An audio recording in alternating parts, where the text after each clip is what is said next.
Good morning বন্ধুরা। তো আজকের ভিডিওটা কোনো ট্রেন্ডিং সং নিয়ে নয় বা কোনো পোয়েম রিলেটেড নয়।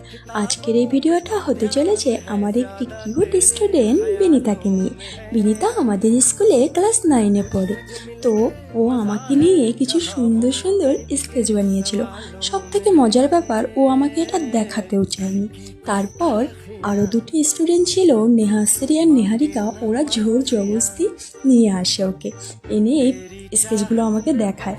তো তারপর আমি আর কি বলবো, আর এইটা দেখো, এটা তো সত্যি বলতে আমার খুবই একটি পছন্দের ছবি। তো যাই হোক, ও এত কম বয়সে এত সুন্দর সুন্দর আর্ট করেছে। সত্যি আমি আশা করছি ও আরও এগিয়ে যাক, আরও ভালো স্কেচ বানাক। আর যদিও এটা কোনো গিফট নয়, তবুও আমি একটু ভালোবাসা উপলক্ষে ওকে একটি চকলেট আর একটি ইয়ারটপ গিফট করব। যদিও ওর এই কাজের সামনে এটা কোনো গিফট নয়, তবু তো তোমাদের কেমন লাগলো সেটা জানাতে ভুলো না। ওর আইডিটা আমি মেনশন করে দিব। তোমরাও প্রার্থনা করো ও যেন আরও এগিয়ে যায়। Thank you.